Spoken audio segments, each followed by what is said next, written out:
Right, yn y fideo yma dwi'n dangos chi sut i gosod a creu pennawd. Eto, mae angen mynd i File, mae angen i mynd i New. Mae'n nawr yn gofyn i ni i ddewis y maint i ni eisiau. Nawr, os ni'n mynd nôl i y Dreamweaver ac edrych ar y Prefstyle ac edrych ar y pennawd, chi'n gweld mae'r taldra yr un peth ar logo 110, ond mae'r width wedi newid nawr i 655. So beth mae angen i wneud bwydo'r gwybodaeth na mewn. So 655 a 110. Nawr, mae hwn nawr wedi cael ei creu. So beth fyddai yn gwneud nawr ydy i creu y pennyn. Eto, dydw i ddim eisiau gwneud lot o ffys gyda hwn, ond dwi eisiau'r pennyn i edrych bach yn wahanol i'r just y graffeg. So beth dwi'n mynd i wneud, dwi'n mynd i rhoi'r 7 mewn. Nawr gall hwn fod yn unrhyw siap gwefan lan fan hyn. So fi'n rhoi hwn fan hyn, ac wedyn fyddai yn symud hwn fan hyn. So mae'r gwefan yn edrych rhywbeth fel hyn. Nawr dwi eisiau cael yr 7 yn bach fwy trwchus, so falle byddai angen fi gwasgu hwn fan hyn. O, dim hwnna i weld.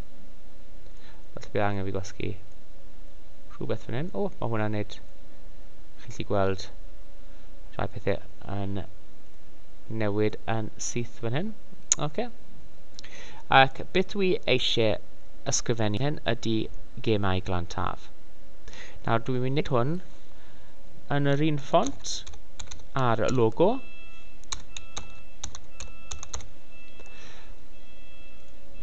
Ond mae angen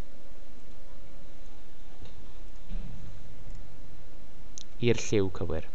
So gallai dewis unrhyw ffont lliw fan hyn. Chi'n gallu gweld mae'r cyfrifiadur yn mynd yn anodd.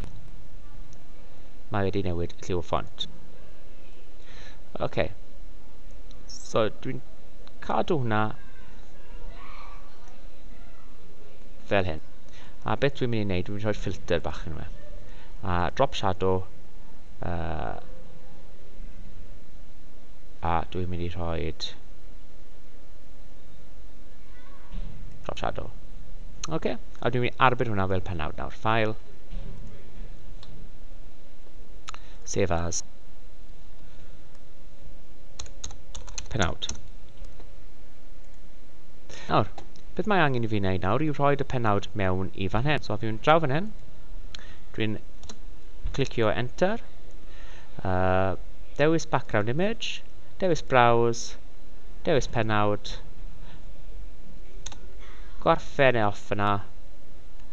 File, save. A wedyn mynd dref. A chi'n gweld mae pennawd wedi cael ei rhoi lan. Dwi ddim yn edrych yn gwych. Dwi heb gwario llawer o amser yn cynllunio fe. Ond dyna ni. Okay.